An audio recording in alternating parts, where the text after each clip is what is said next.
Hey, it's Mike Deutsch. I'm here with George Four of the Bryan Brothers. Indian River, we're here. This was a course in Columbia for about 30 years. It's kind of gone moribund, but you're bringing it back. Tell me about your dreams and vision for this project.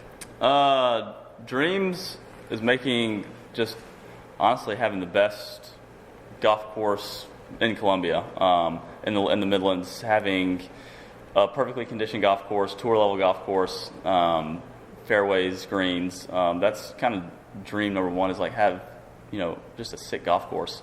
Number two, having a golf academy and kind of having me, Wesley, and Dad have this teaching facility that's state of the art. Because Dad's is really good, but having something that's even better than what we had come along, and then just like having a place to teach golf, help people get better at a premier facility, not just in the Midlands but in the state.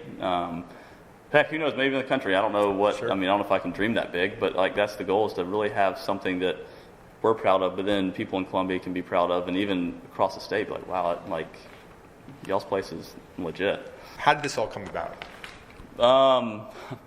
Really it just kind of happened so fast. Like, me and Wesley have been dreaming this probably the last 5 years. We'd say, let's look at this piece of land, let's go buy it and let's build a golf academy. And then you start thinking about it, it's never really turns into anything other than just like us looking at pieces of property for sale.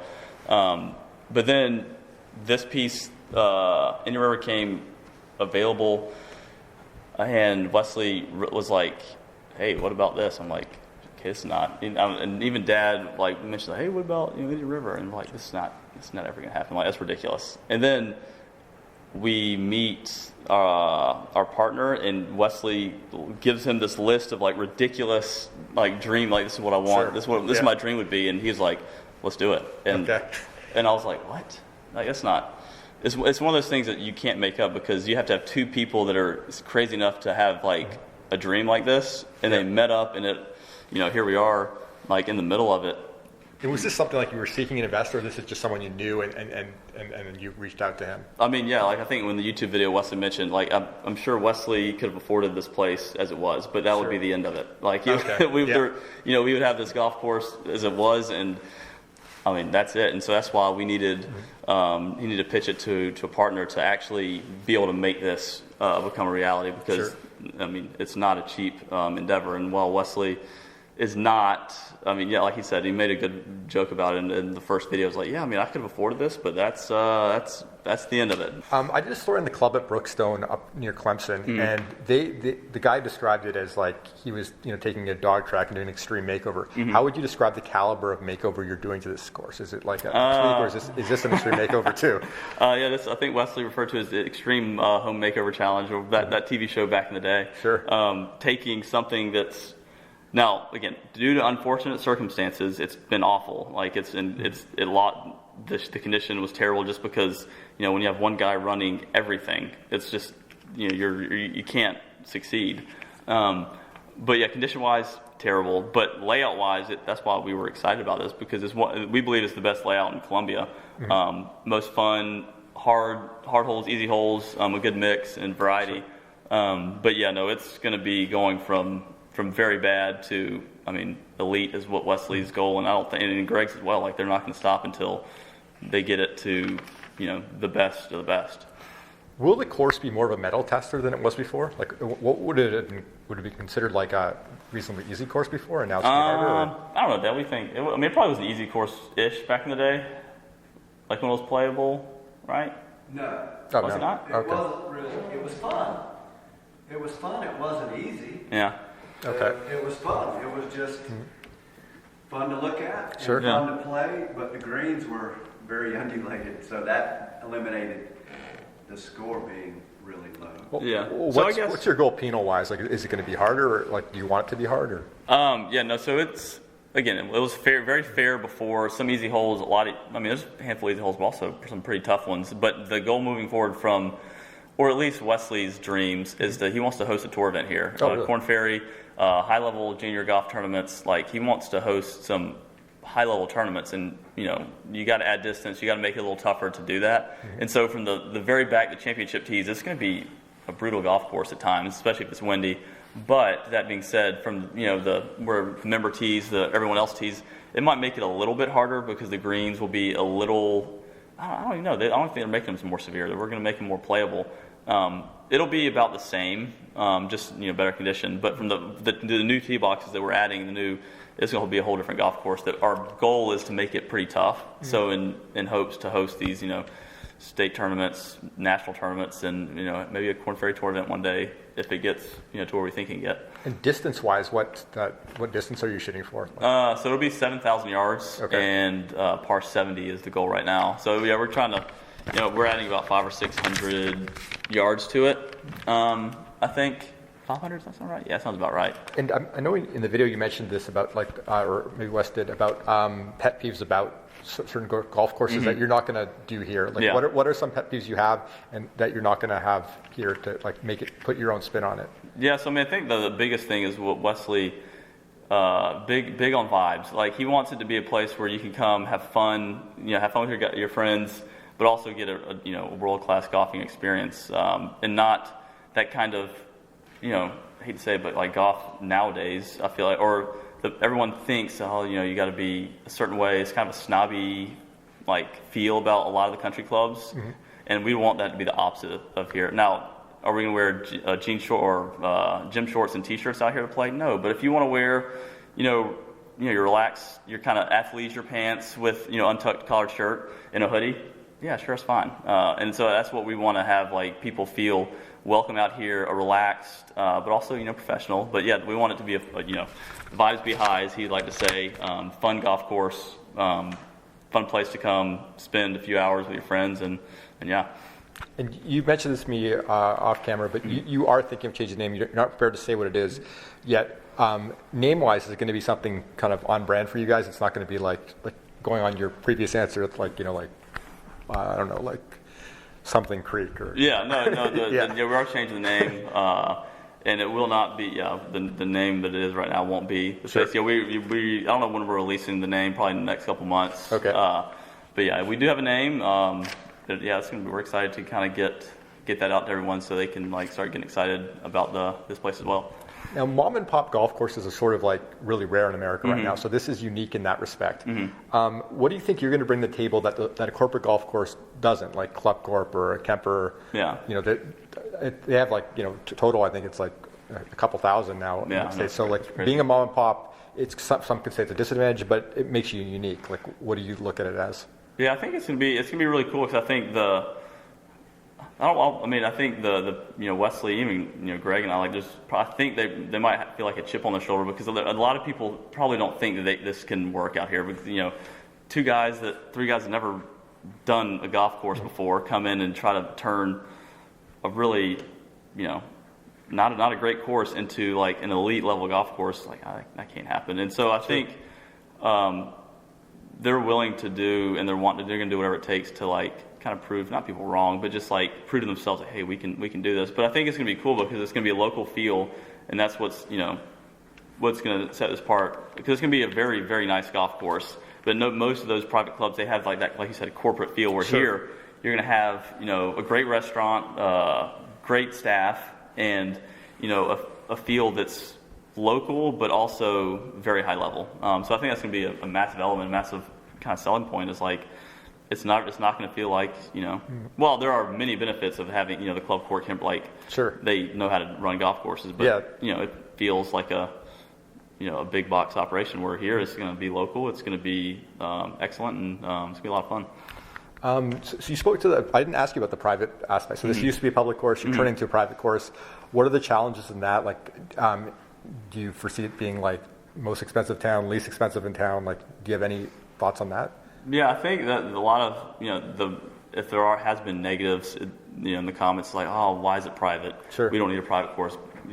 Golf say needs more public courses, but to be able to get the course the way you want it to, it's going to be tough to get public, unless you charge a whole lot, and that kind of defeats sure. the point of a public golf course. But private, it allows us to do exactly what we want to do, and also, I think that's the biggest part. And there's not the private scene. There's a lot of private courses in Columbia, but that's what we just wanted to be.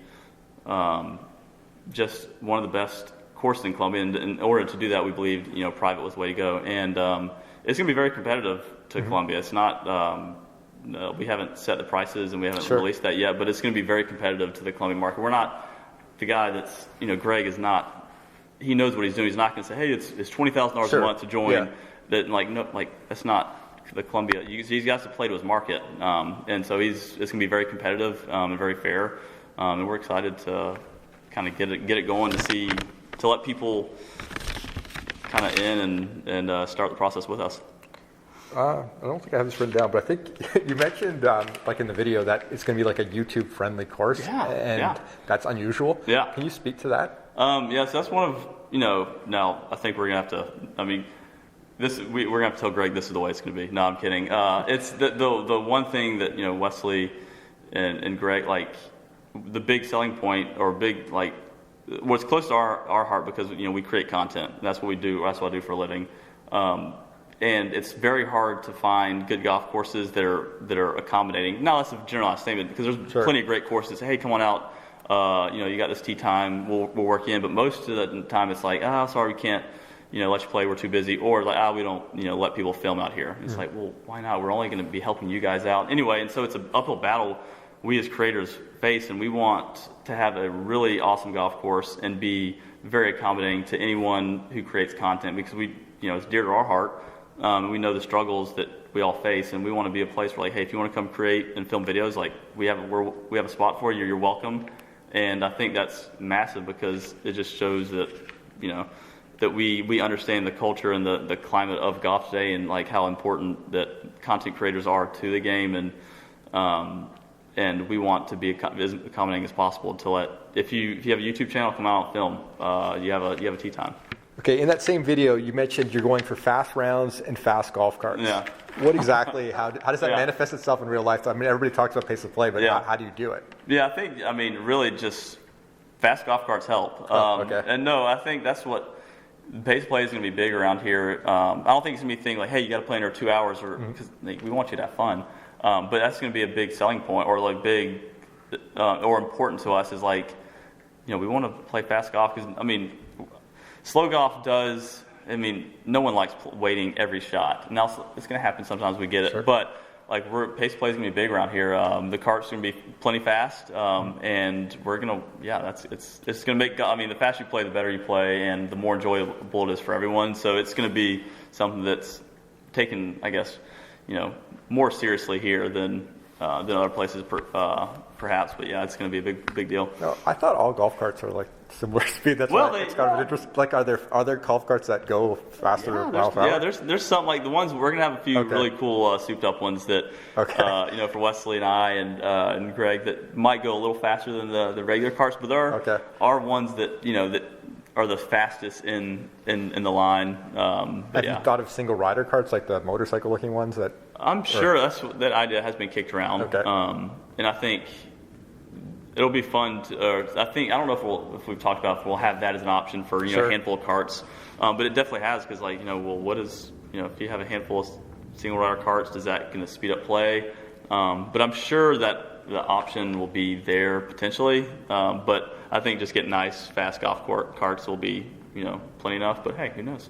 And in that same video, speaking of carts, you said the rules will be more loose as far as what you can do with the carts. Yeah. Can you expand on that? Now there are certain places where we're gonna hey, you can't go on the greens, you can't go in bunkers. Like we're gonna have probably cart signs that say, hey, go to the cart path here, and even I think the GPS in the carts will potentially maybe cut you off at certain points, maybe. But I think we're not gonna go that route, and just really be like, hey, use your discretion. Like, don't go on the greens, don't be an idiot driving a cart. But that's one thing that's nice about some of these, private courses and some of these other, even the public ones that are kind of lax with where to go. As long as you're not being, like I said, crazy about it, crazy and going where it's not supposed to. But we're not going to be cutting, hey, 100 yards in front of the green, you got to go back to the cart path. No, if you want to drive, 20 yards from the green, somewhere that's like respectable, do it. Building a restaurant on site, is that part of this too? Like. Oh yeah, that's that is outside my expertise, but like that's the that's the goal is like I think that's what excited Greg just as much, is like the idea of having a really awesome restaurant. And yeah, so it's going to be a really, good food, good place, good vibe here on site. That's going to be just as big, or a very big part of the plan as well. And on that, I understand that the restaurant's going to have a patio that's going to be close to one of the tee boxes so that people can heckle the golfers. Yeah, I hope that. Now the plan is to have the patio extend and have like a really nice patio seating, get pretty close to, because number 10 tee box is going to be right there. Okay. So it'll definitely be close enough to definitely heckle if you're. I think that'll be. Or cheer. Yeah, cheer both. Okay. But, it'll be in on the action, watching people tee off. What's going to be like the coolest hole on the golf course that's really going to excite people? Is it going to be like something special that people are going to remember after they play this golf course? I think there's going to be a lot of cool. I think it'll be fun to show, like, we've chronicled the before, like what it is now, and then to see what it is after is going to be really fun for people to watch and look at. There's probably 5 or 6 brand new holes. Like number 2 and 5, it's going to be awesome to see that when it's done. Is we extended the par 3 about 40 yards, and then 5th tee box we'll be kind of sharing the tee with it, and so it'll just be a whole new look. Number 17, the par 3 is going to be really beautiful. It's right there on the water. We're going to redesign that. Wesley has big plans to make it just a fun golf hole. And yeah, there's going to be a lot of brand new looks that we're excited to kind of share and to show people. Cool.